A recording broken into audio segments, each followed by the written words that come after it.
Romance anime never plays fair, feelings escalate faster than power systems. This list dives headfirst into wholesome chaos, awkward confessions, and emotional damage, except this time, everyone actually wins. Kicking off with number 10, My Dress Up Darling. Wakana Gojo never planned on falling in love. He just wanted to make Hina dolls in peace. But then Marin Kitagawa crash-landed into his life like a glitter bomb of confidence, cosplay, and zero personal boundaries. From Gojo's limited perspective, every interaction feels like a boss fight. Heart rate spiking, brain overheating, soul leaving body. Marin smiles, critical hit. Marin praises him, fatal damage. Externally, it's just sewing, measuring, and conventions. Internally, Gojo is spiraling. Why is she so close? Why does she like my work? Am I allowed to exist like this? Meanwhile, Marin is accidentally flirting like it's an Olympic sport, completely unaware she's ruining this boy's emotional stability. This is Imiverse Anime. Watch this video to the end and hit that subscribe button now. Number 9. Tsukigakure. Kotaro Azumi experiences love the way he experiences life. Quietly, awkwardly, and with 1,000 unspoken thoughts clogging his chest. From the outside, nothing happens. Two middle schoolers exchange glances. They text. They panic. Inside Kotaro's head, it's an emotional earthquake. Did I reply too fast? Too slow? Did she hate that emoji? Akane Mizuno smiles and Kotaro's confidence evaporates. Conversations are short, painfully realistic, and loaded with meaning. No dramatic music, no exaggerated reactions, just raw anxiety and fragile hope. Every message sent feels like a confession. Every delay feels like rejection. The savage part? Life doesn't pause for young love. Distance happens, growth happens. Yet this anime dares to say, sometimes, love survives reality. The ending doesn't scream victory, it whispers it. Looking at number 8, Horimiya, Peace. Azumi Miyamura lives a double life, quiet loser at school, Pierce softboy legend outside it. From his limited viewpoint, surviving daily interaction is already stressful. Enter Kyoko Hori, whose cheerful chaos bulldozes his emotional defenses with zero mercy. This version of Horimiya is all about the in-between moments. The jokes, the side glances, the dumb conversations that somehow mean everything. Miyamura constantly wonders, how did I get here? Why does she accept me so easily? Is this real? Externally, the cast is wild. Everyone has issues, everyone overshares, and everyone somehow ends up emotionally supported. Internally, Miyamura's journey is about self-worth. Not becoming cooler, stronger, or louder, just learning he deserves love exactly as he is. The happy ending doesn't explode, it settles. Love continues. Life continues. And Miyamura, once convinced he'd disappear without notice, realizes he's deeply, undeniably seen. Number 7.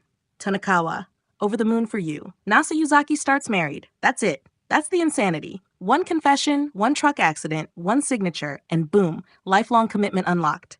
From Nasa's perspective, this is less romance and more constant system overload. I have a wife. She's cute. Why is she here? Why is she real? Tsukasa is calm, mysterious, and suspiciously unfazed by intimacy. Holding hands feels like a final boss encounter for Nasa, while Tsukasa treats it like Tuesday. Externally, they're just a married couple learning daily routines. Internally, Nasa is screaming every 5 minutes. The humor comes from contrast, his overthinking versus her serene acceptance. But beneath the jokes is genuine tenderness. No jealousy arcs, no love triangles, just two people choosing each other every day. The ending reassures us this isn't a gimmick romance. It's a promise. Sweet, stable, and ridiculously wholesome. Tanakawa proves love doesn't need drama. Sometimes it just needs commitment and a girl who says, marriage on day 1. Number 6. Golden Time. Banri Tada wakes up without a past and immediately gains emotional trauma as a bonus feature. From his limited viewpoint, every feeling is terrifying, because if memories can vanish, so can love. Enter Koko Kaga, romance incarnate, confidence maxed, subtlety deleted. Externally, Golden Time looks like chaotic college drama.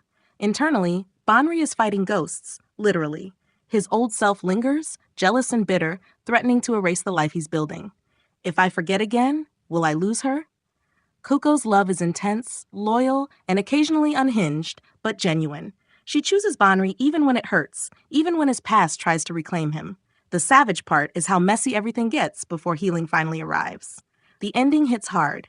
Banri accepts all versions of himself. Love doesn't disappear, it integrates. Memories return, fear fades, and the future opens. Golden Time earns its happy ending through pain, growth, and the understanding that love is stronger than amnesia-induced chaos. Looking at number 5, Or Monogatari, My Love Story. Taiko Goda is built like a shonen protagonist, but emotionally convinced he's an NPC. From his perspective, romance is something that happens around him, never to him. When Rinko Yamato appears, smiling softly and baking sweets, Takeo assumes, of course, she loves his handsome best friend. Externally, it's comedy gold. Internally, Takeo's self-esteem is underground. Why would someone like me? I'm scary. I'm loud. I'm not cool. Rinko, meanwhile, is quietly, aggressively in love with him, wondering why this giant cinnamon roll refuses to see it. The joy of Or Monogatari is watching Takeo realize he deserves affection. No glow-up required, no personality rewrite, just honesty, kindness, and emotional vulnerability. The ending is pure serotonin. Love confessed, love returned, love maintained. Takeo doesn't change who he is, he simply accepts it. Savage to every romance trope that says kindness isn't attractive. This anime laughs, flexes, and wins with heart. At number 4, The Angel Next Door Spoils Me Rotten. Amane Fujimiya believes in emotional distance, microwave meals, and not being perceived. From his limited perspective, survival means minimal interaction. Then Mahiru Shina, school angel, domestic goddess, enters his apartment and his life with devastating efficiency. Externally, it's quiet. Cooking, cleaning, studying. Internally, Amane is losing battles hourly. Why does she care? Why does she look at me like that? Am I allowed to feel warm? Mahiru, equally guarded, hides her loneliness behind perfection. The savage humor comes from how aggressively wholesome this gets. No explosions, just comfort so intense it becomes emotional violence. Each shared moment chips away at their walls. The happy ending feels earned because it's mutual healing. Two people learning they don't have to be alone to be safe. When love finally becomes explicit, it's not dramatic, it's inevitable. This anime whispers affection until it overwhelms you. Emotional ASMR, but make it romance. Counting down to number 3, Kimi ni Todoke, From Me to You. Sawako Kuronuma knows she looks like a horror movie extra, and society has kindly reinforced that belief. From her perspective, every interaction is terrifying. Smiles are misunderstood, silence becomes isolation. Then Shota Kazuhaya treats her like a person, and everything changes. Externally, it's slow, gentle, painfully innocent. Internally, Sawako's thoughts are a storm of gratitude, fear, and self-doubt. Is it okay to want friends? To want him? Kazuhaya, meanwhile, struggles with his own feelings, realizing kindness doesn't equal clarity. The savage part is how long it takes, and how real that feels. Misunderstandings sting because they come from insecurity, not malice. The ending is pure payoff. Confessions land. Feelings align. Sawako steps into herself, no longer a shadow. Kimi ni Todoke wins by letting its characters grow at human speed, and rewarding patience with warmth that lingers long after the screen fades. Moving to number 2. Shikimori's not just a cutie. Yu Izumi wakes up daily expecting disaster, because probability hates him personally. From his viewpoint, survival is luck-based. Thankfully, his girlfriend Shikimori exists, cute, calm, and secretly the most badass human alive. Externally, she saves him from falling signs, rogue dogs, and destiny itself. Internally, Izumi wrestles with insecurity. Am I holding her back? Why does she stay? Shikimori, when she switches modes, makes it clear she chooses him, repeatedly, loudly. The humor thrives on contrast. Soft boyfriend, cool girlfriend, mutual devotion.